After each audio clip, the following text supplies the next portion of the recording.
Twelfth English 100 marks में second number question में explanations पूछा जाता है और थर्ड नंबर क्वेश्चन में एक्सप्लेनेशंस पूछा जाता है।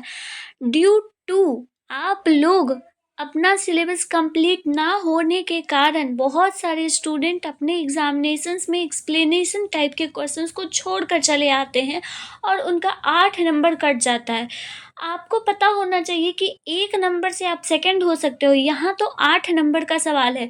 तो आपका 8 नंबर ना कटे, इसीलिए आज मैं आपको बहुत ही बेहतरीन तरीके से बताने वाली हूँ कि चाहे जैसा भी एक्सप्लेन करने के लिए आपके एग्जाम में क्यों ना आए, आप हर एक एक्सप्लेनेशंस को बनाकर आओगे तो आओगे।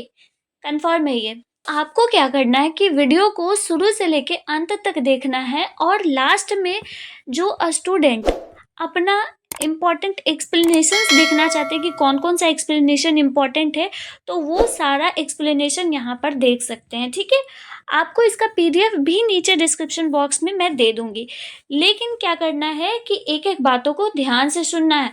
सो हेलो एवरीवन, स्वागत है आप सभी का एक और नए वीडियो में। तो आज का ये वीडियो बहुत इंपॉर्टेंट होने वाला है। आज मैं आप लोगों को इम्पॉर्टेंट ट्रिक बताने वाली हूँ एक्सप्लेनेशंस को लिखने के लिए। ठीक है, जैसा कि आप सभी को मालूम है कि सेकंड नंबर क्वेश्चन जो होता है वो एक्सप्लेन करने के लिए आता है। कोई भी 4 एक्सप्लेनेशंस दिए हुए रहते हैं, 4 में से आपको एक करने को रहता है आपके परीक्षा में, और थर्ड नंबर में भी वही हाल है जो सेकंड नंबर में हाल है। तो आपका ये इम्पॉर्टेंट होना चाहिए कि जिस तरह से आपको इम्पॉर्टेंट गेस ऐसे मिलता है आपके एग्जामिनेशंस के लिए इम्पॉर्टेंट ऐसे, उसी तरीके से आपको एक्सप्लेनेशंस पे भी ध्यान देना है, क्योंकि जैसे ऐसे इम्पॉर्टेंट है 8 नंबर के लिए, वैसे ही एक्सप्लेनेशंस भी इम्पॉर्टेंट है 8 नंबर के लिए। ठीक है, तो आपको पता है कि सेकेंड नंबर में आपको 4 क्वेश्चंस दिया हुआ रहता है, लेकिन बनाना सिर्फ एक रहता है। तो आपको बनाना कौन कौन सा है क्वेश्चन, ये भी हम आपको बता देंगे ट्रिक के माध्यम से। ठीक है, और थर्ड नंबर में भी वही है, 4 क्वेश्चंस आपको मिले हुए रहते हैं जिसमें बनाना आपको रहता है सिर्फ और सिर्फ एक। ओके, कितने लाइन में इस एक्सप्लेनेशन को लिखेंगे ये भी बता देते हैं। सबसे पहले एक्सप्लेनेशंस को लिखने का नजरिया क्या होना चाहिए। अब ऐसा तो नहीं है कि कोई भी लाइन आपको मिल गया और आप उस लाइन को लिखने लग गए। ऐसा थोड़ी ना होता है। किसी चीज को लिखने का फॉर्मेट होता है। जैसे आपको लेटर लिखने का फॉर्मेट पता है, वैसे ही एक्सप्लेनेशंस को लिखने का फॉर्मेट पता होना चाहिए आपको। पहला बात आपको याद रखना है किसी भी एक्सप्लेनेशन लाइन को देखकर कि ये वाक्य कहाँ से लिया गया है। ठीक है, जैसे कि अगर आप वो लिखोगे, मतलब कि आपको पता है कि कहाँ से लिया गया है, तो उसको हम किस तरीके से लिखेंगे कि this line has been taken from, sorry यहाँ पे ऑफ लिखा गया है, हाँ सही नहीं, सही है। This line has been taken from, जैसे कोई भी लाइन है तो वो लाइन मैं मान लेती हूँ कि इंडियन सिविलाइजेशन एंड कल्चर से लिया गया है। ठीक है, तो हम बोल देंगे कि this line has been taken from Indian civilisation and culture of prose section of our prescribe rainbow book. ठीक है, ये फर्स्ट लाइन आप लोग लिखोगे। ओके, सेकेंड लाइन में आपको क्या ध्यान रखना है कि ये लाइन जो है वो किनके द्वारा लिखा गया है, किन्होंने इस लाइन को लिखा है। तो हम लिखेंगे क्या, it has been composed by famous writer Mahatma Gandhi. हम लोग बोल सकते हैं इजी लैंग्वेज में, एकदम आसान लैंग्वेज में, बच्चा वाला लैंग्वेज, फेमस राइटर हम बोल सकते हैं, है ना। थर्ड पॉइंट हमको क्या याद रखना है कि कवि क्या कहना चाहते हैं इस लाइन की मदद से। ऑलमोस्ट सभी स्टूडेंट को पता है कि जो ट्रिक यहाँ देखने के लिए आए हैं उन्हें पता है कि एक्सप्लेनेशन क्या हमें सिखाना चाहते हैं। हम तो एक्सप्लेनेशन जो भी लाइन दिया गया है वो तो हम समझते ही नहीं, तो फिर क्या लिखेंगे, उसके लिए भी एक उपाय है। लेकिन आपको क्या लिखना है कि सबसे पहले ये लाइन याद रखना है कि the poet wants to says that. Okay, उसके बाद फिर क्या लिखना है वो हम आपको आगे बताते हैं। ठीक है, अब देखिए आगे क्या है कि जैसे मैं एक छोटा सा एग्जाम्पल यहाँ पर आपको दे रही हूँ जिसमें कि आपको कैसे लिखना है। ये है आपका, जैसे कोई भी एक्सप्लेनेशन आपके पास यहाँ क्वेश्चन है मान लेते हैं हम। ठीक है, उसके बाद फिर ये लिखने का एकदम आसान तरीका है। आसान तरीका क्या है कि this line has been taken from, ये याद रखना है। टेकन फ्रॉम जो लाइन कहाँ से लिया गया है, टेकन फ्रॉम, जैसे इंडियन सिविलाइजेशन एंड कल्चर का हम एग्जाम्पल आपको दिए कि this line has been taken from Indian civilisation and culture written by यहाँ लिखेंगे it has been composed by great writer Mahatma Gandhi, ये बोल सकते हैं। ठीक है, उसके बाद फिर क्या लिखेंगे, ग्रेट राइटर, यहाँ पर राइटर महात्मा गांधी यहाँ लिख दिए, ठीक है। फिर लाइन को, पैराग्राफ को चेंज करेंगे, ठीक है। पैराग्राफ को जब चेंज करते हैं तो माइंड जो चेक करता है कॉपी, उसके माइंड में एक अच्छा सा इम्पैक्ट पड़ता है कि बच्चा लिखने के लिए अच्छा से जानता है। उसके बाद फिर जब लाइन को चेंज करेंगे तो लिखेंगे कि the poet wants to says that, जो लाइन आपका दिया गया है वही लाइन को उतार दीजिए। बहुत सिंपल तरीका है ना। जो लाइन आपको मेंशन किया गया है वही लाइन को आप लिख दीजिए, समझ गए। जैसे कि अगर हम आपको एक एग्जाम्पल देके यहाँ पर बताएं कि हम यहाँ एग्जाम्पल दिए हैं, ये है लाइन दिया हुआ, मान लेते हैं आपके एग्जाम में ये लाइन आ जाता है, तो बहुत सारे बच्चा हाथ पकड़ के बैठ जाएंगे कि ये लाइन में क्या लिखूंगा, मुझे तो कुछ पता ही नहीं चल रहा है कि इसमें क्या है और क्या नहीं है, कहाँ से लिया गया है, किन्होंने लिखा है, कौन से चैप्टर का है, कुछ नहीं पता है। तो ठीक है, कुछ नहीं पता है, अब देखो क्या करना है आपको। यस्टर नाइट, क्या है question, yesternight the sun went and hence and yet is here today, ये हमारा क्वेश्चन है, ठीक है। तो अब आप बताओ, सन की जिक्र, आप जब क्वेश्चन देखोगे, किसी भी लाइन को देखोगे तो उस लाइन में आप उस मेन वर्ड पे फोकस करना, ठीक है। जैसे मेन वर्ड यहाँ पर सन है, ठीक है, इस लाइन में मेन वर्ड मेरा क्या है, सन है, तो हम इस सन के ऊपर फोकस करते हैं। और सन से ऐसा तो नहीं कोई भी मुंह उठा के चला गया एग्जाम देने के लिए, तो वो तो उतना फोकस भी नहीं करेंगे कि लिखे या ना लिखे, बात बराबर है। लेकिन कुछ तो बच्चे पढ़े होंगे ना, अपने 12 महीने में कुछ तो उन्होंने पढ़ा होगा, तो उनको याद होगा कि सन का जिक्र हमें कौन से चैप्टर में मिला है। तो सबसे पहला चैप्टर है पोयम का sweetest love I do not गो का, ठीक है। तो हमें वहाँ से पता चल गया कि उसमें सन का जिक्र हुआ था, तो हम ये याद कर लिए कि हाँ, sweetest love I do not गो में ही ये लाइन लिया गया है, उसी से ये लाइन लिया गया है। ये बात क्लियर होता है, कहाँ से लिया गया है ये भी माइंड में रिकॉल कर लिए, ठीक है। मेन वर्ड पे फोकस करना है, मेन वर्ड को ट्रैक करना है, उसके बाद फिर पता करना है कि ये वर्ड कौन से चैप्टर में आया है। ओके, अब दूसरी बात कि चैप्टर कौन सा है, उसके राइटर कौन है, ये तो सभी को याद होना चाहिए, क्योंकि लॉन्ग क्वेश्चन में 10 नंबर का राइटर्स का नाम आता है, तो वो नहीं याद रहेगा तो काम कैसे चलेगा। तो आपको sweetest love I do not गो का राइटर्स का नाम तो डेफिनेटली याद होगा कि जॉन डन है।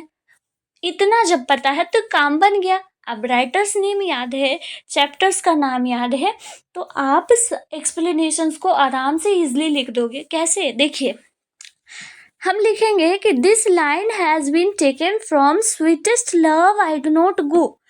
आपको याद होना चाहिए कि अच्छे तरीके से किस तरीके से एक्सप्लेनेशन को लिखेंगे। नहीं भी याद है फिर भी अगर सुंदर फॉर्मेट में लिखेंगे, किसी किसी चीज़ को अंडरलाइन कर देंगे, अंडरस्कोर कर देंगे, तो हमें फुल मार्क्स मिलेगा।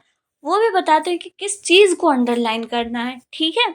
तो हम पहले इसको लिखेंगे कैसे कि this line has been taken from sweetest love I do not गो।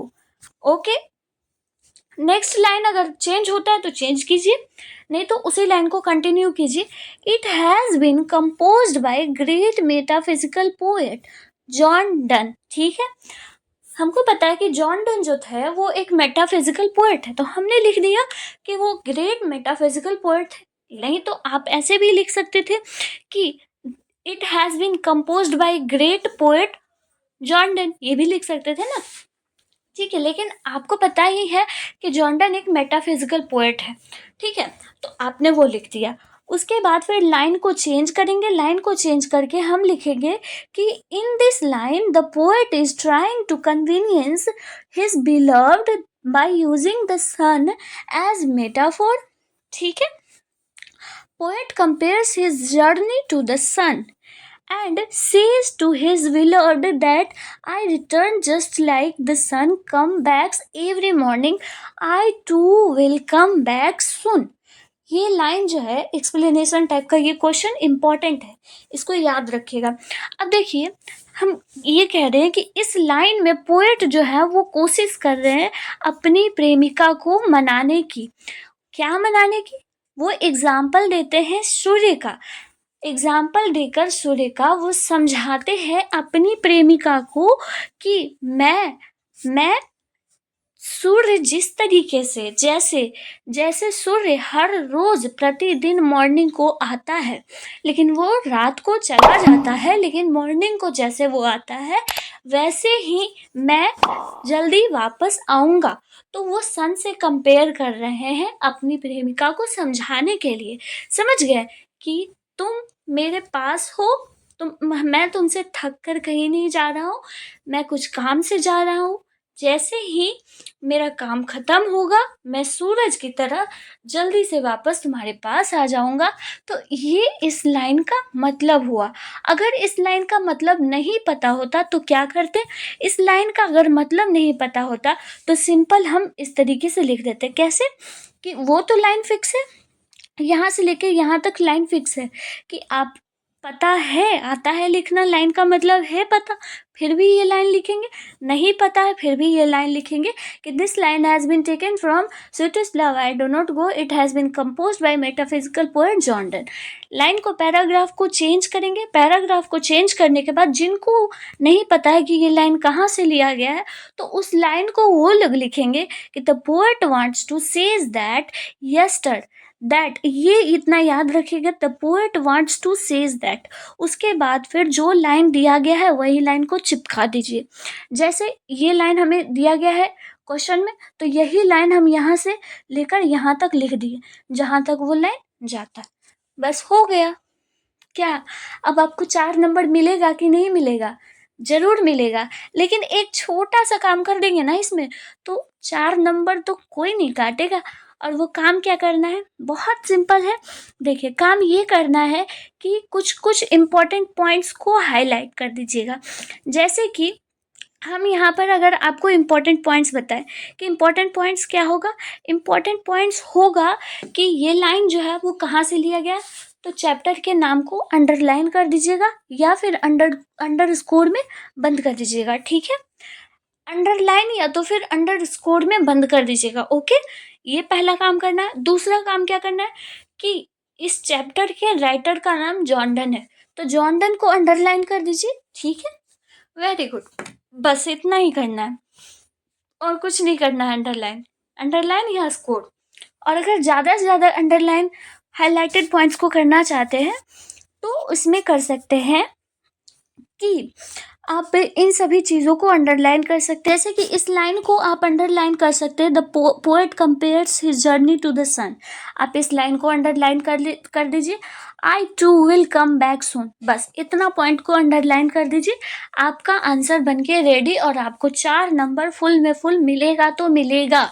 कोई ऐसा मास्टर नहीं होगा जो आपको 4 नंबर नहीं देगा। आप मेरे पास आइएगा, एग्ज़ाम देने के बाद आप देखिएगा कि आप अच्छे तरीके से लिख कर आए हो एक्सप्लेनेशन टाइप का आंसर कि नहीं। जैसे कि 4 नंबर का आपका एक्सप्लेनेशन टाइप का रहता है तो आप 4 नंबर के लिए आप कम से कम 5 लाइन के अंदर अंदर इसको कर लीजिएगा एडजस्ट। मैं जानती हूँ कि सब लोग बड़ा बड़ा लेटर में लिखते हैं, लेकिन बड़ा बड़ा पेज भरने के चक्कर में अपने राइटिंग को मत गवा दीजिएगा। राइटिंग को मेंटेन करके और चलिएगा, ठीक है, तब आपको बेहतर मार्क्स मिलेगा। ठीक है, तो आप 5 लाइन के अंदर अंदर आप लिख लीजिए एक्सप्लेनेशन टाइप को, आराम से 4 नंबर मिल जाएगा। मैं कहूँगी कि 6 लाइन के अंदर अंदर एडजस्ट करने की कोशिश कीजिए। ठीक है, अब आते हैं हम सबसे मोस्ट इम्पॉर्टेंट मुद्दे पर, और वो मुद्दा ये है कि बहुत सारे स्टूडेंट सर्च कर रहे हैं कि वीवीआई एक्सप्लेनेशन दीजिए, वीवीआई एक्सप्लेनेशन दीजिए। तो ये रहा वीवीआई एक्सप्लेनेशन। आपको सेकंड नंबर क्वेश्चन में वीवीआई एक्सप्लेनेशन मिलता है जो कि आपका स्टोरी से रहता है। तो ये इतना सारा आप देख लीजिएगा।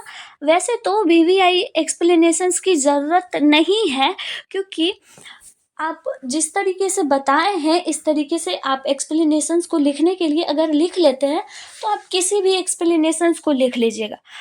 हालांकि आप इतना सारा ऑब्जेक्टिव्स कर चुके हैं, सब्जेक्टिव क्वेश्चंस कर चुके हैं, तो बहुत सारे लाइन आपसे रूबरू है, ठीक है। तो आप उन सभी लाइन को, आपको पता है कि कहाँ से लाइन लिया गया, लेकिन फिर भी हम आप बता देते हैं कि किसी भी एक्सप्लेनेशंस को एक्सप्लेन करने के लिए आप उसके मेन वर्ड पे फोकस कीजिएगा, ठीक है।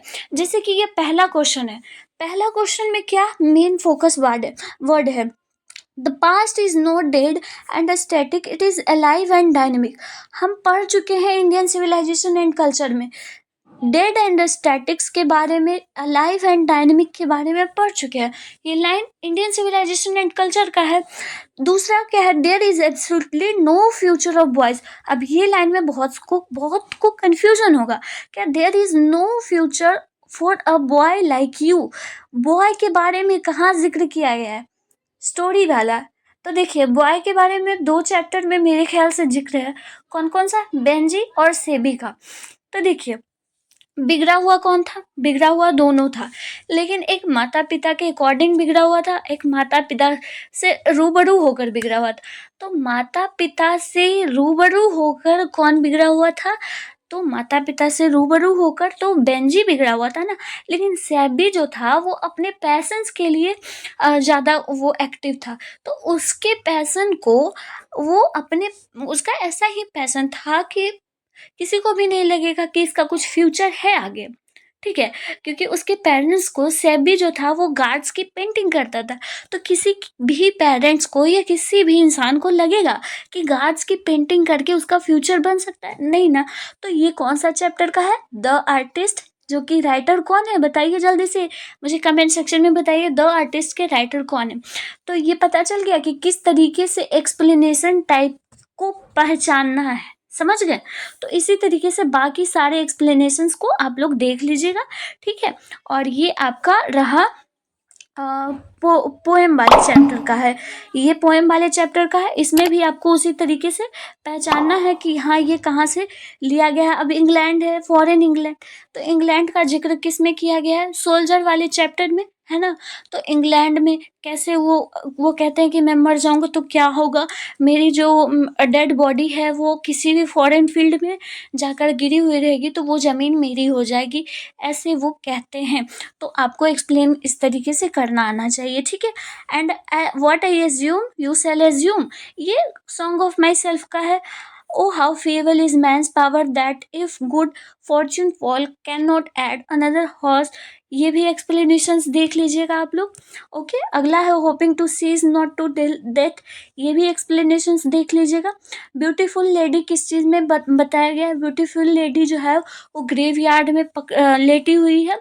कौन सा चैप्टर है मुझे कमेंट में बताइएगा, तो ये कौन से चैप्टर का लाइन है, ज़रा याद नहीं अभी आ रहा है।